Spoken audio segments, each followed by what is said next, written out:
In any city, in any country, go to any mental institution or halfway house you can get yourself to. When you reach the front desk, ask to visit someone who calls himself the holder of rage. The person will appear shy as they show you to a door and then walk away. When you enter the door, you will be looking down a staircase that descends into darkness. As you descend the stairs, you will begin to hear screams. The screams will come from a throat of indeterminate origin. If the screaming stops at any time, shout to the darkness, "Resume your business. I do not wish to intrude." If the screaming does not come back, there is nothing you can do, for you will be dead before you know what happens. If the screaming continues, you may move on. Eventually, you will see light coming through the cracks in the door. Go through this door, and you will be in what appears to be a medieval dungeon. Hollowed out skulls filled with candles serve as lanterns, and skeletons line the walls. There will be a wooden table in front of a fire inside a fireplace. On this table is the severed head of a 4-year-old girl, staring ahead with glassy eyes. Step up to the table and look the head in the eyes. In a clear, commanding voice, ask, "Who will stop them from coming together?" The head will look you in the eyes and tell you the tale of a man. She will tell you his entire story, from his violent birth to what he is doing that very moment. His deeds will be recounted in horrifying detail. He is a murderer, of which the likes have never been seen, and he is just as mad. If at the end of the story the head tells you, he is listening to our conversation, you will be dragged out of the room and never be heard from again. You will experience all the most horrifying things ever conceived, and you will be kept alive until you have experienced them all. If she tells you, he is elsewhere, he is now looking for you. He will not stop until you are dead or the objects come together. She will tell you to pick her up.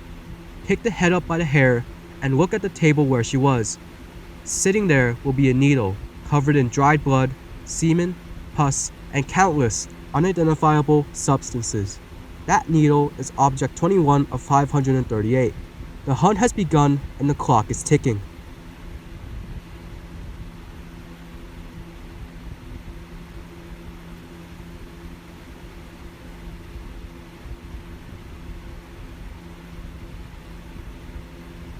In any city, in any country, go to any hospital and ask to visit the one who refers to himself as the holder of chaos. The clerk will begin to shake his head and pound his fists upon the desk. Ask him thrice more and he will stand up quietly and lead you to a room with only one door, the one which you entered through. You must close your eyes. If you don't, you will forever be stricken blind, and the only thing you will see is a constant sight of utter chaos. If you have closed your eyes in time, after an hour of standing in confusion, you will hear a soft voice call out, "Do you have them?" Do not answer this question. Instead, stomp your foot upon the floor and then open your eyes. If you see a long, stretching field in front of you, then you have succeeded in the first half of your endeavor. If you see a fiery plain of death and mutilation, then it is too late for you. You will be devoured by your own thoughts of your greatest fears. Walk towards the setting sun in the greasy field for 1 hour until you reach a tree with no leaves on its branches. As you get closer, you see that the tree is constructed out of bones and it is surrounded in a pool of blood. Submerge yourself fully in this blood, and when you surface once more, you will feel a bone hand press something into your palm. It is a small vial. Drink from the vial, and you will find yourself standing in the lobby of the hospital. This vial is object 22 of 538. The hour is nigh, and the demons are calling.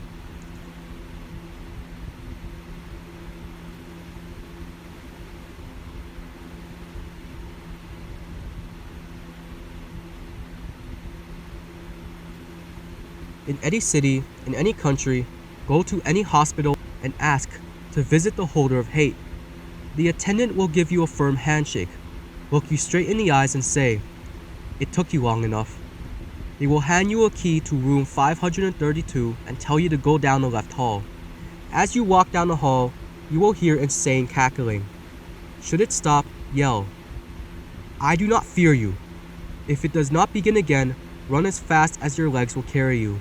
Should it continue, keep walking. Stop when you reach room 532. The room will be covered in scratches, gashes, and all manners of burns. There will be a small, strangely unscarred glass panel in the door. Peer inside. If there is a figure standing with its back to you, retreat as quietly as you can. If the room is empty, unlock the door and enter. A red light will be shining in through the sole window in the room. Should you gaze out of this window, your eyes will soon burst from your sockets and your screams will be your only utterance for all eternity. The wall is covered in blood and a small cloaked figure sits in the middle. It will respond to only one question. Why do they hate? The figure's cloak will fly into the air, revealing a grotesquely disfigured being. It will answer your question in horrific detail. Upon finishing the story, it will collapse, as if a tremendous burden has passed from its shoulders, and crawl into the corner. You will begin to hear strange, unearthly shrieks from beyond the door. They will be getting nearer by the second. Your only hope is to wrap yourself in the cloak and hurl yourself out the red window. If you were not followed, you will wake up on the lawn of the hospital the next day, wrapped snugly in the cloak. The cloak is object 23 of 538. It will hide you from their hate.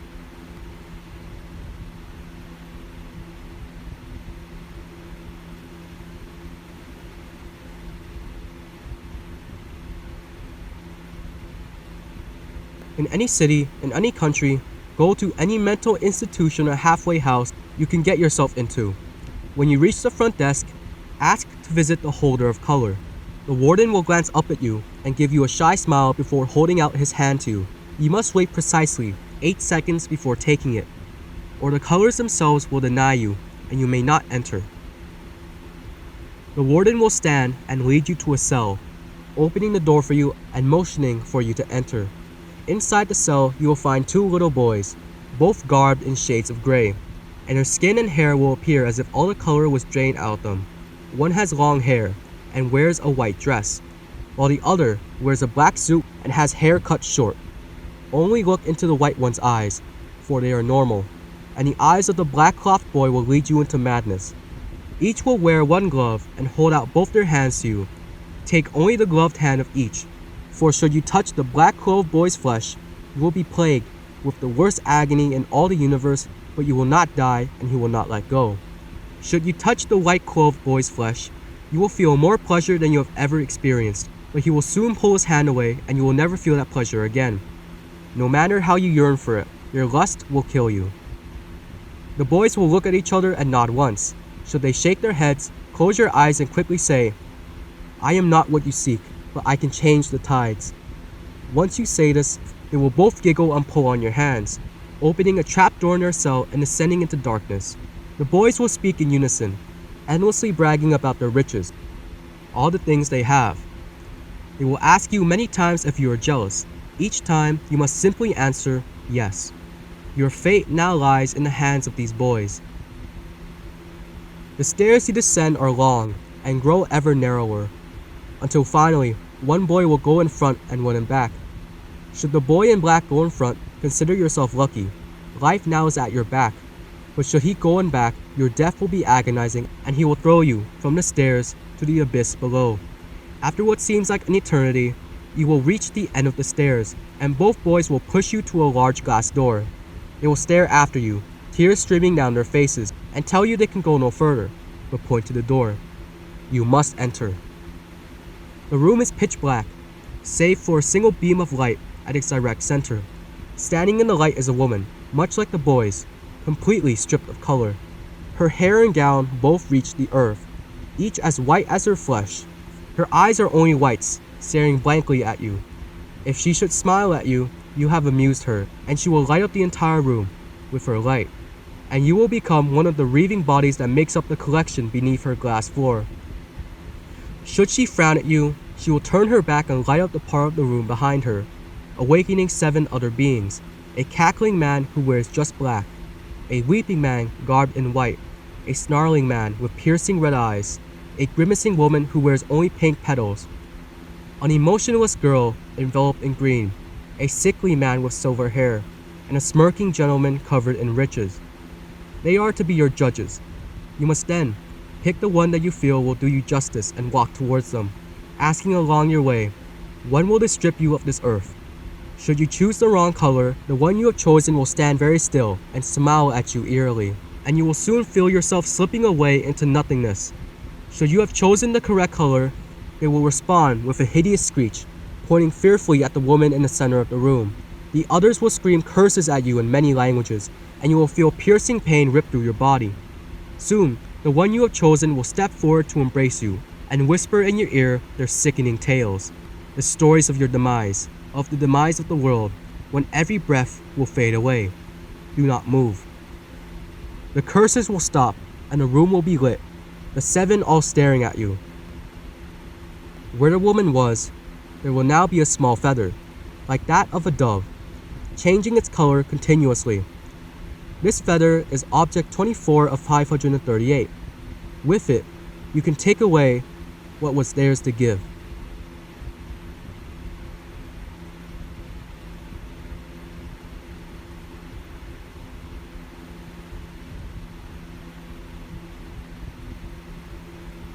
In any city, in any country, go to any hospital and ask to visit the one who refers to himself as the holder of creation.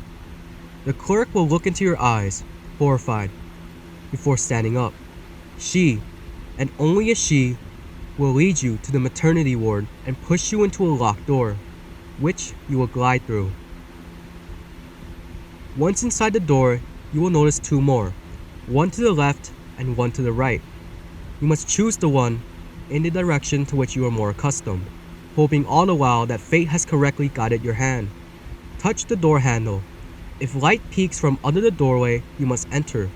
If it doesn't, you must run into the other room, as far as you can. Sleep where you drop, and do not trust anyone. Do not enter the sunlight. Seek shadows, and pray to whatever god you wish that you pass unnoticed. If the light is emitted from beneath the door, or if by some miracle you evade capture after your error and return to choose once more, enter cautiously. The room seems to stretch into eternity. Make no attempt to comprehend its size or shape, as many men, greater than you, have been driven mad at the thought. Strewn across the entirety of this room are the bodies of the stillborn and the fetuses of the unborn. Those capable of sound will seem to pierce the very fabric of your consciousness with cries, which appear to be both audible and a figment of your imagination. On the horizon will be a mother, little more than a child herself, clutching babies of all species wrapped in a tattered blanket to her teat. Closer examination of the suckling infant will leave you pondering its true age. Its expression seems weathered and careworn, an eternal, knowing glance assuring you that its eyes have forgotten more than most will ever see. Approach the mother calmly. Should you startle her and interrupt the feeding, your only hope is to whisper, "I wish not to disturb you, nor your beautiful sons." If you have appeased her, position yourself to gaze directly into one of her child's eyes.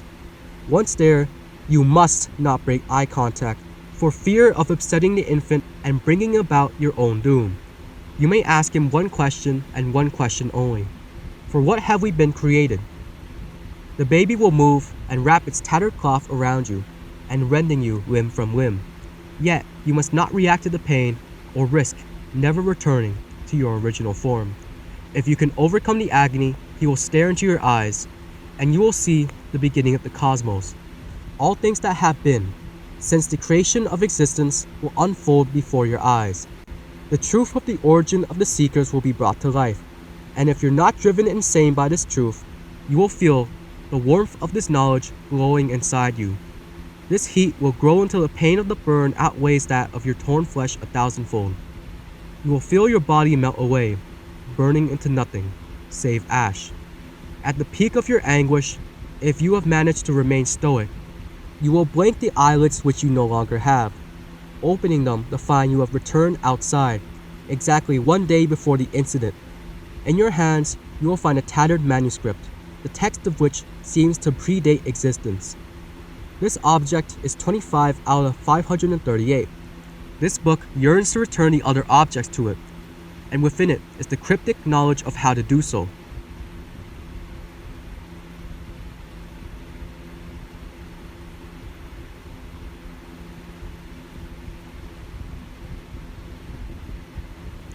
James stepped into the mental institution, instructions in hand. He didn't expect this ridiculous ritual to work at all, but after all, the only thing he had at risk was about an hour's wasted time and maybe a little embarrassment.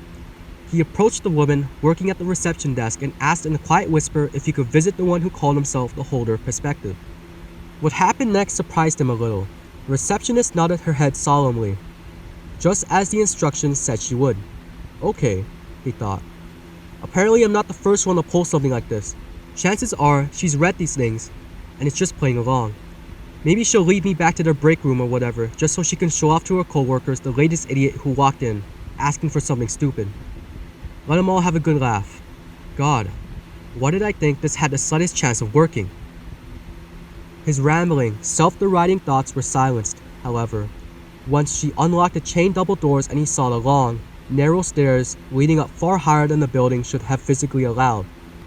Holy shit, these things are actually real. James ascended the stairs with caution. As expected, once he reached a certain height, he began to see images projected onto the walls. They were the largest and deadliest disasters of humankind. The destruction of Pompeii, the ravages of the Black Plague, the Holocaust, 9/11. The images showed these tragedies through the eyes of each and every victim. It was all James could do to prevent being consumed by sorrow and grief. But he knew well the price for letting himself succumb to despair. Besides, beyond his wildest expectations, he'd already made it this far. He couldn't let himself fail now. After a long and tiring climb, he finally made it to the top of the stairs, where an ornate marble wall with several tiny eye-shaped glass windows awaited. He remembered his instructions and put his left eye into the window with a perfect vertical crack down the middle. In an instant, his viewpoint shifted from his own body to that of an ancient man in an oval stone chamber. The man was using his slender, bony fingers to trace patterns over a large glass eye. James felt his grasp on his own mind weakening, so before he lost his mind completely, he thought as hard as he could. How will they see the end? In an instant, thousands of images started flashing before his eyes. They were images of the same scenes he'd viewed in the hall, only this time, they were from the eyes of outside observers. Feelings of apathy, grief, and joy flooded him all at once. The last image he saw was of an endless inferno. At this, there was no emotion other than sheer unbridled horror. Already physically and mentally drained from the journey up to this point, James could no longer handle the strain and collapsed where he stood.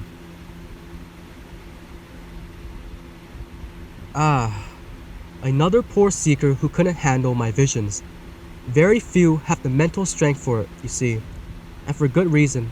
No ordinary person was ever meant to witness the vision of the end, and certainly not an amateur like that one. I'll dispose of his body and place his soul inside my glass eye, where he will join the thousands of others who have failed. My glass eye is object 26 of 538. It awaits someone capable of viewing the world through their perspective.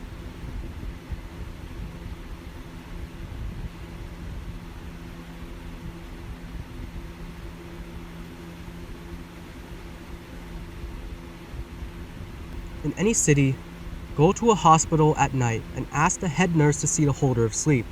She will ignore you and say she has work to do. Ask twice more, without stammering, and she will sigh as if weary. She will ask you if you are sure. If you answer no, you will wake up the next day fully rested and free of any chains. If you answer yes, she will guide you to an empty room and tell you to sleep. When you awaken, you will be on a stone table at the beginning of a hallway. As you walk down the hall, you will begin to feel drowsy. You must resist sleeping here, for you will slumber eternally. If you make it to the end of this hallway, you will find a door. Open this to find the holder of sleep. You will see a wizened old man sleeping peacefully. Tread lightly, for he does not like to be disturbed. Do not look under his bed, for there lies death, and it will pull you under to be tormented forever. Walk quietly up to his bed and whisper in his ear, "Why do they never rest?" until he wakes up and tells you the story of how they chained their slumber onto him. Then he will invite you to sit with him. Do so, else he will chain their slumber onto you and you will never truly be awake again. After sitting with him, he will pull a small crystal with inner light from his nightgown. He will then push it deep into your chest. If you can ignore the pain, he will fall back into his slumber. If you cry out, you shall replace him in his tortured slumber. Return to the stone table and sleep again. You will find yourself outside of the hospital after waking up. The crystal is object 27 of 538. You no longer need sleep. Pray your nightmares do not follow you out.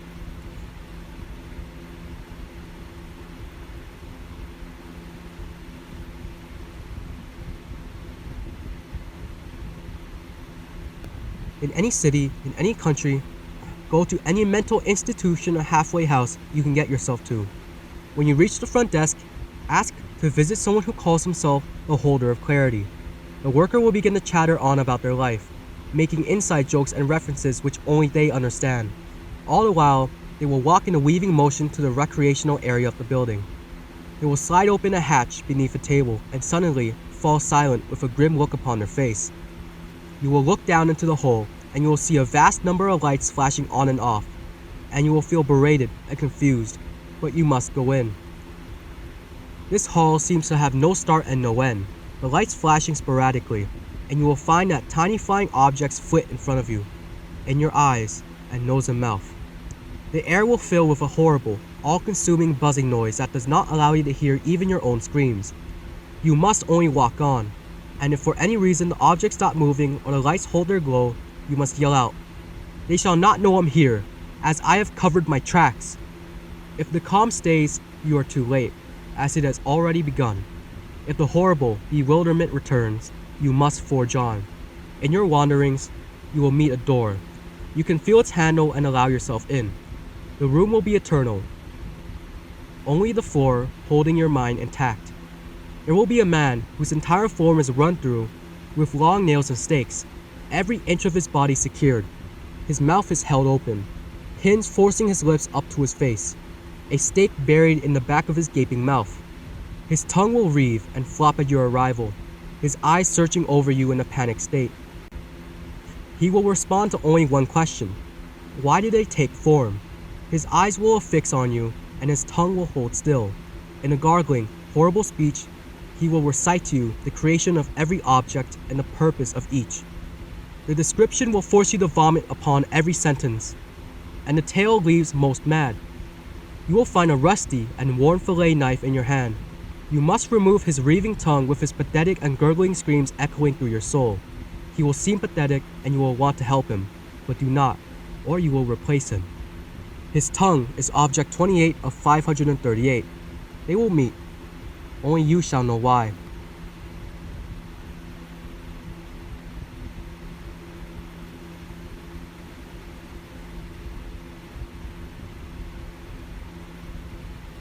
In any city, in any country, go to any mental institution or halfway house you can get yourself to. When you reach the front desk, ask to visit someone who calls himself the holder of the frost. If the worker shivers unnaturally, you will be led to a hallway that shouldn't exist where it does. The worker will wave you down the hall, and once your back is turned, will shake his head and mutter, "The poor fool." The hallway will get colder as you proceed, but do not make any attempt to warm yourself. If you do, heaven help what will become of you. If, at any time, the cold ceases and the hallway becomes warm, you must stop quickly and shout, "Stop!" This is not the answer. If the warmth persists, run. Run as fast as you can for the exit. If you do not make it, then the fires of hell shall consume you. If you do make it, do not stop running. Flee the asylum, the city, the country, for the hellhounds have your scent, and they do not rest. If the cold returns, proceed down the hallway until you come to a door made of solid ice, and knock 3 times. If a soft, womanly voice beckons you to enter, open the door. If a gruff, male voice tells you to leave, pray for a quick demise. Inside of the door, you will find a room made of ice, with frozen stalagmites and stalactites, giving it the appearance of a massive maw. In the center of the room will be a veiled, ivory-skinned woman. Do not look at the woman directly and say only one thing: what caused their hibernation? She will tell you her story, a story of destruction and devastation, war and famine, life and death, and of a deep slumber. The story will chill you to the base of your existence, but do not ever look directly at the woman. If you do, your soul will be frozen for all eternity. When she is done, she will remove her veil, but you must not gaze upon her. Her beauty would shatter your mind. If you keep your eyes away from her, she will cup her hands over yours and whisper into your ear, "The Ice Age is over. What will you do?" The world will explode in white, and when it subsides, you will be outside of the institution. In your hands will be a large, crystal snowflake. That snowflake is object 29 of 538. The Ice Age is over. They are starting to thaw.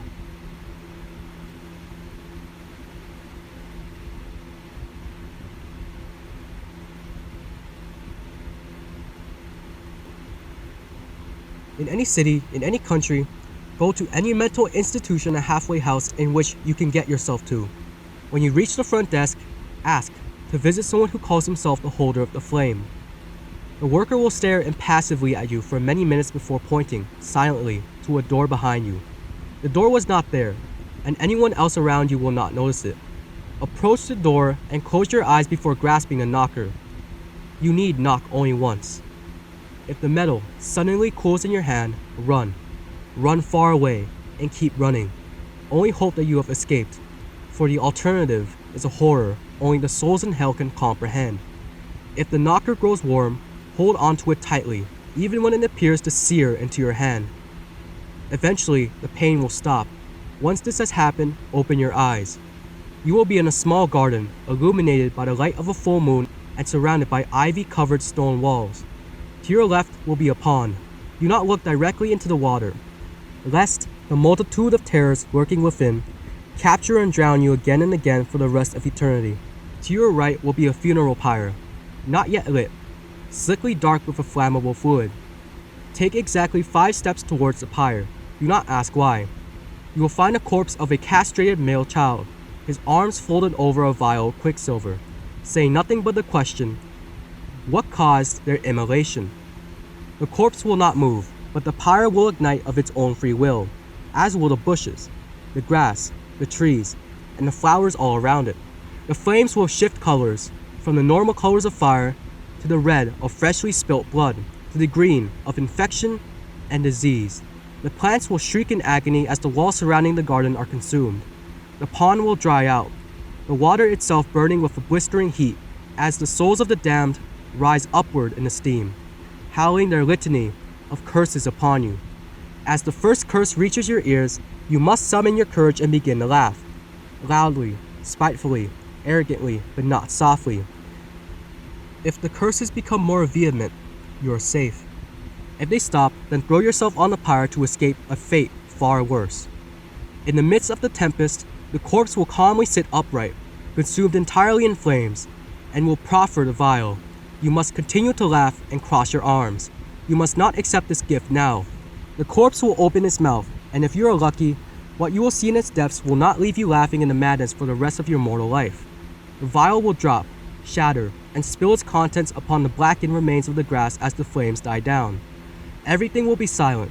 At your feet will be a new flower, its stem hard and spiny, its petals painted with the colors of hellfire and damnation. Pick it, and you will find yourself away from the garden and back in front of the door. This flower is object 30 of 538. It will burn itself deep into your soul and ignite the fires of madness.